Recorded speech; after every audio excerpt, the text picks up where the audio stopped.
Hey guys and gal, welcome to another after school special of Trainables.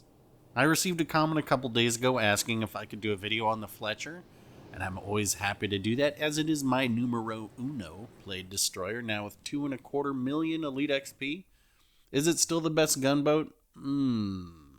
Well, it's certainly debatable now. But not all that long ago, it was easy to put a crown on it and declare it so. But now, I don't know. There are a lot of options. Find what you enjoy. That's the fun of this game, right? I mean, this game is fun, isn't it? Is it? Speaking of questionable fun, I played quite a few rounds this past couple days trying to get a match that really shows its strengths. But as long as this legendary rental system is going on, it is very difficult to have an enjoyable top-tier game. But I finally got a good one that really shows off what the Fletcher can do. It would seem that in this little ship that I represent the Lollipop Guild, and the majority of my teammates need a trip down the yellow brick road to get that brain, heart, or courage. Just trust me when I say that with authority. Pay no attention to the man behind the microphone. But let's get to this match. We're on Neighbors. Haven't seen this in a while.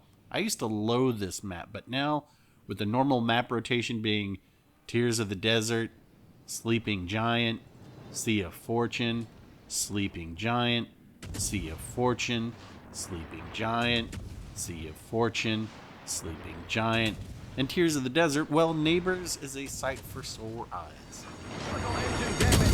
No surprises on my commander setup here. Wild Bill Halsey with the delicious Old Bay and Big Bill Sims. And to start this match, I get to the island to cap or contest and position myself to block incoming torpedoes and make it so I don't have to use my smoke. You only have two, and they're long lasting. My rule of thumb is I want to use them to be able to fire out of them the entire time. And if not me, someone should be firing out of them the entire time. And the torpedoes are similar. It's easy to want to try and torpedo battleships at range, but I've altered my perception on their use as more of a defensive weapon rather than offensive. Of course, I say that, and then look at what I'm doing right here. This is an emergency. You don't have to die by your rules, and look at all this incoming fire coming at me. So I would say that I made a good choice.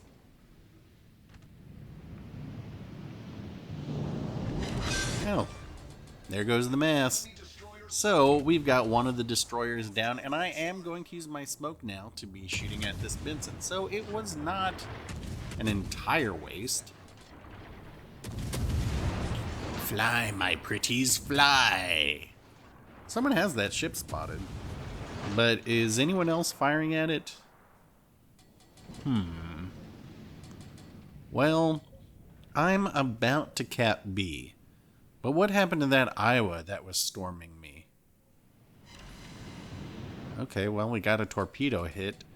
But where is it? Well, it looks like they're in full reverse, so that's a good sign. But now I've got to make a decision.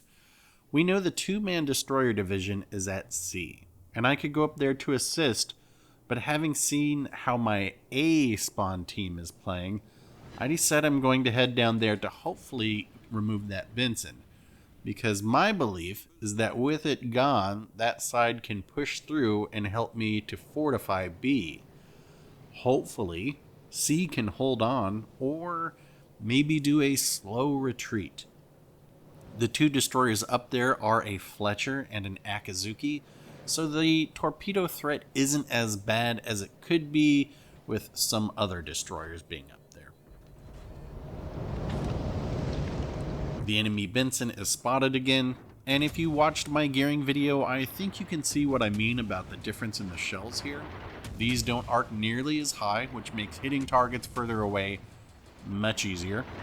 And I've mentioned the increased velocity of these shells helps the AP too, though I don't think we really get to see that in action in this match.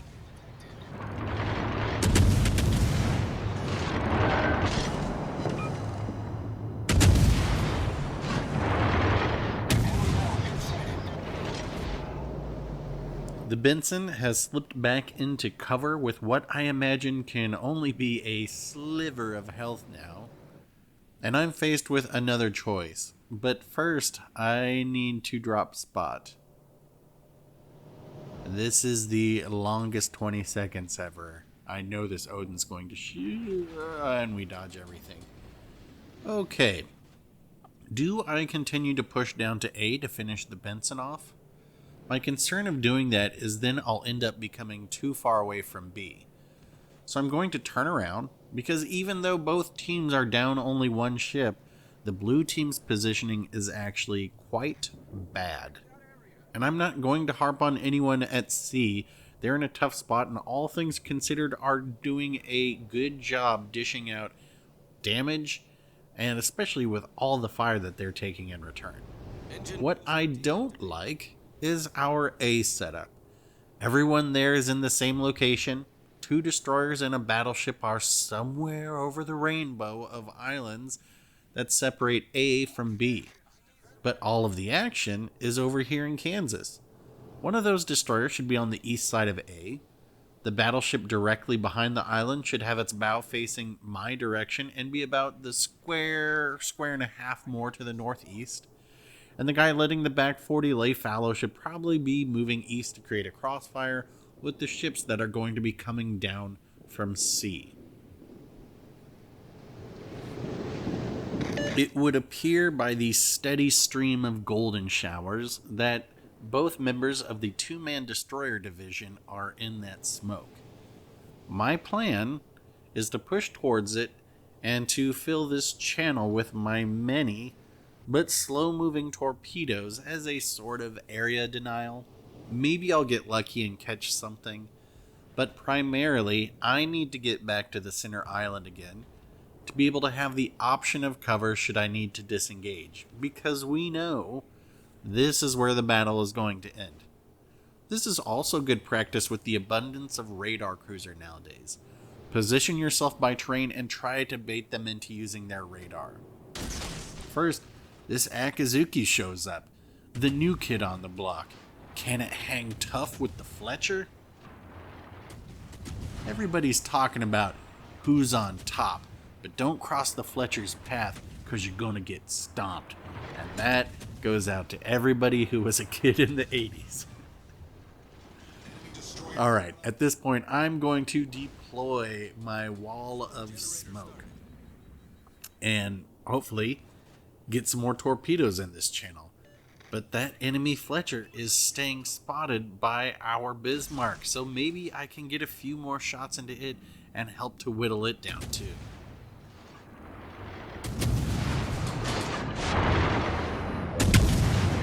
Torpedoes to port.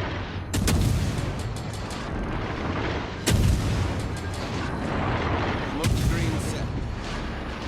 One thing in this game that does not strike fear into me is a Bumblebee camoed Fletcher with no twist and track. Nor do I fear a Benson with no twist and track.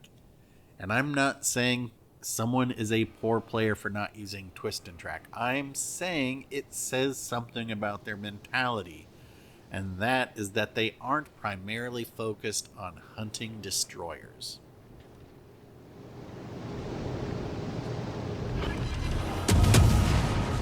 We'll just go ahead and take this Benson out real quick, and because of our positioning, we control the engagement.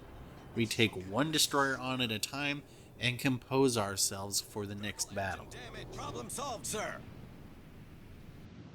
Everyone on my team has almost made it onto B to cap it. Wait, what? Spread out. Stop sitting in the same spot. I can tell the Bumblebee Fletcher is directly behind the island, and this information is going to dictate how I play the rest of this match, because I'm pretty low on health right now. And I know Bumblebee camo or not, they can gun me down. So I'll push back against this island and use it as cover to be able to get my guns firing again. If you aren't using the Fletcher's guns, you might as well not be playing it. It's the bread and butter of this ship. A, B, C. A always, B, B, C, shooting. Just go with it here.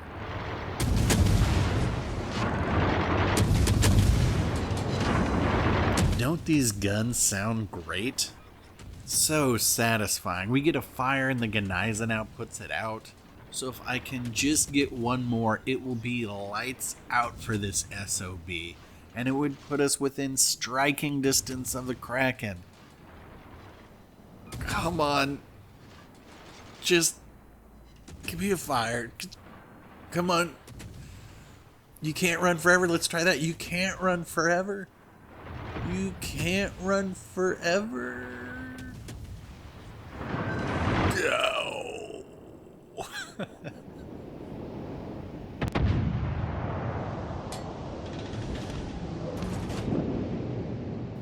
I bet everybody who works at this airport was just expecting a very simple day today. But no, look at all these boats that showed up. Anyway, I'm bummed I didn't zoom into this little village. I've been doing that in games lately, just in case I get a Kraken, so I have some footage available to do something funny with. Let's just back up here and try and get some torps on these guys. We saw that Bumblebee was headed north, so I'm getting greedy at this point, and I'm just going to go for the Kraken. Torpedoes to starboard.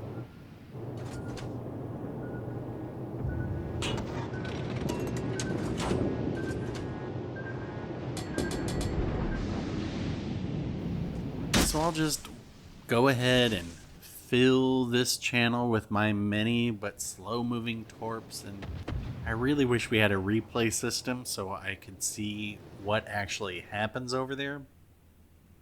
But I'm going to push north to try and cut off Bumblebee. They do have a lot more health than me, but they are wearing a Bumblebee camo, so maybe I have a chance? Maybe I don't have a chance. We'll find out.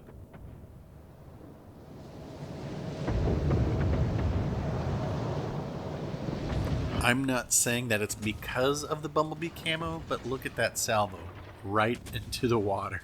I'm going to try out some AP here. Does pretty good. Is that the way to go? I don't know. I'm going to keep experimenting with it. I get a little assist from my teammate, but I end up getting the kill on that destroyer as well, which means I sank every single destroyer on the enemy team, and that is the role of the Fletcher. Yeah, I have 4 torpedo hits. One of them, I believe, did sink a destroyer. The other 3 probably just clipped some battleships. But primarily, we are a gunboat, and our job is to hunt down destroyers. So I can't complain about this performance. I wish that I had gotten the Kraken. You know, what's the difference? What would that have made? Just a different title on this video. I still would have posted it because this ends up being a very good game. Almost a great game, but a very good game nonetheless. And all things considered, this ends up being way closer than it should have been, and that's going to be reflected in the results screen. It may not be obvious yet, but you'll soon see I had a very heavy carry in this match. So let's see the results. 3,864 XP, more than double our second place. In fact, the top 4 players on the enemy team did better than our second place player, excluding the bonus. And that wraps it up. Questions, comments, requests, leave them below. Like if you're disappointed with less than 200 hits. Dislike if you don't need hits, you just need a Bumblebee camo. Subscribe to never miss another of my insanely educational videos. I'll get back out for another. We'll talk soon.